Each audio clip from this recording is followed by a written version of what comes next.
কোরবানি শুরু হয়েছে। যাদের সামর্থ্য আছে তারা তো গরু জবাই করে কোরবানি দিবে, গরু জবাই করে কোরবানি দিয়ে সওয়াব কামাবে। তা আমরা যারা কোরবানি দিব না, আমাদের জন্য কি কিছু নেই? আছে। এক নাম্বার, আজকে যে চাঁদ উঠছে, এই চাঁদ উঠার পর থেকে ঈদের গরু জবাই করার আগ পর্যন্ত, গরু যেটা যারে হোক, চাঁদ উঠার পর থেকে কোরবানির গরু পশু জবাই করার আগ পর্যন্ত এই সময়ে একজন মুসলমান মুছ কাটবে না, সে নখ কাটবে না, চুল কাটবে না, দাড়ি তো কামাই করার সর্বাবস্থায় হারাম, নাভির নিচে বগলের নিচের পশম কাটবে না।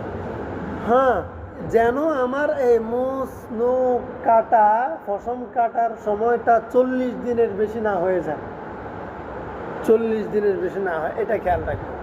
তো যখন কোনো ব্যক্তি এই আমলটা করে, আল্লাহ তাকে নফল কোরবানির সওয়াব দান করেন। নফল সওয়াব না, এত সওয়াব। আমি শুধু নখ কাটবো না, চুল কাটবো না 10 দিন, আল্লাহ আমাকে সওয়াব দেয়। এমনিই তো আমি নখ চুল কাটি না, কেউ ফ্যাশন করে কাটি না কেউ। আল্লাহ বলছে তুমি কাটো, এই চাঁদ উঠার আগে কাটো, পশু জবাই করার পরে কাটো, এর মধ্যে কাটিও না। কেন? আমাদের যে ভাইয়েরা হজ করতে যায়, তারা ইহরাম বাঁধা অবস্থায় নখ চুল কিছুই কাটে না। সুবহানাল্লাহ, নখ চুল কিছুই কাটে না, ওনারা মাথায় তেল লাগায় না। তো ওনাদের এই যে কোরবানি, এই যে সিমটম, তাদের মতো আমরা এই 10 দিন চললাম, নিজেরা নখ চুল কাটলাম না। এই আমলটা করতে পারবো তো ইনশাল্লাহ? একটা আমল করব, কোরবানির পশু জবাইয়ের আগ থেকে, এখন থেকে আর সময় নেই, কাটা যাবে না কিছু। যদি সবে কাটলে গুনাহ হবে না, এটা নফল, মানে যদি আমি এখন নখ কাটি গুনাহ হবে না, কিন্তু নখ না কাটলে অনেক সওয়াব হবে। 2 নাম্বার আমল, আজকে রাত থেকে শুরু করে ঈদের রাত পর্যন্ত প্রত্যেকটা রাতের মূল্য আল্লাহর কাছে শবে কদরের মতো। সুবহানাল্লাহ, শবে কদরের মতো মূল্য। তাইলে এই রাতগুলো আমরা চেষ্টা করব গুনাহ না করতে, চেষ্টা করব ইবাদত করতে, জিকির করতে, তাই না? দুইটা। প্রথম চেষ্টা করব যেন এই রাতগুলোতে আমার গুনাহ না হয়। প্রথম চেষ্টা কি? যেন গুনাহ না হয়। দ্বিতীয় চেষ্টা যেন একটু একটু আমল বাড়ে, নেকির কাজ বাড়ে, জিকির বাড়ে, কোরআন তেলাওয়াত বাড়ে। 3 নাম্বার, এই দিনগুলো 9টা দিন, 1 থেকে ঈদের দিনের আগ পর্যন্ত, এই 9টা দিন আল্লাহর কাছে এত গুরুত্বপূর্ণ।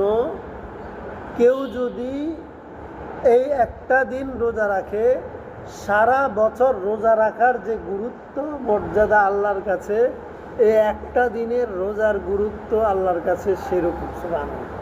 তাহলে দাম আছে না? এই দিনের একদিনের দাম আল্লাহর কাছে 1 বছর। বুঝা গেছে? এক রাতের দাম আল্লাহর কাছে 1000 বছর, কমপক্ষে 1000 বছর, 1000 বছর। যেহেতু রাতের মূল্য আল্লাহর কাছে সবে কদরের মতো, তাইলে আজকের এই রাত থেকে শুরু করে ঈদের রাত পর্যন্ত এক একটা রাত আল্লাহর কাছে 1000 রাতের চেয়ে বেশি মূল্য, 1000। আর এক একটা দিন আল্লাহর কাছে বছরের চেয়ে বেশি মূল্যবান। সুবহানাল্লাহ। তাহলে এই সময়গুলো আমরা যদি কাজে লাগাইতে পারি, আমরা কি আখিরাতে গরিব? আমাদের সওয়াবের কি কম হবে? নেকি ভরপুর হবে, আল্লাহ সন্তুষ্টি ভরপুর হবে। এরপরে বিশেষ আমল, ঈদের আগের দিন, এই মাসের 9 তারিখের রোজা। এই রোজাকে বলা হয় আরাফার রোজা। মানে হাজী সাহেবরা এই মাসের 9 তারিখে, যারা হজ করতে যাবে, এই মাসের 9 তারিখে তারা আরাফার মাঠে যাবে। আরাফার মাঠে যাওয়া ফরজ। 9 তারিখে হাজী সাহেবরা আরাফার মাঠে যাবে এবং ওই দিন রোজা রাখবে। আল্লাহ রাসূল সাল্লাল্লাহু আলাইহি সাল্লাম বলেন, যেই ব্যক্তি রোজা রাখবে আরাফার তারিখে, মানে 9 তারিখে, আইয়ুকাফিরাস সানাতা আল্লাতি ক্বাবলা ওয়াস সানাতা আল্লাতি বাদা, মানে অগ্রিম 1 বছরের সগীরা গুনাহ মাফ, অর্থাৎ এটার কাফারা হয়ে যাবে, এবং অতীতের 1 বছরের গুনাহ আল্লাহর পক্ষ থেকে মাফ। শুধুমাত্র 9 তারিখে রোজা রাখলে, ঈদের আগের দিন রোজা রাখলে, কোরবানির ঈদের, তো এই আমলটাও করতে পারবো তো ইনশাল্লাহ।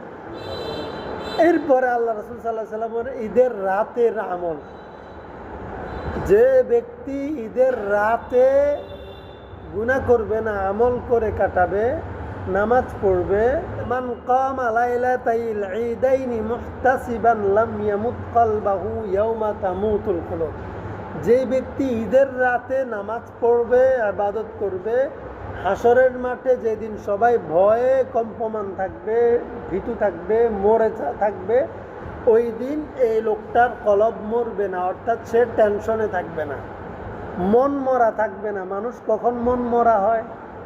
যখন বিপদ থাকে তখন মন মরা থাকে, টেনশনে থাকলে মন মরা থাকে।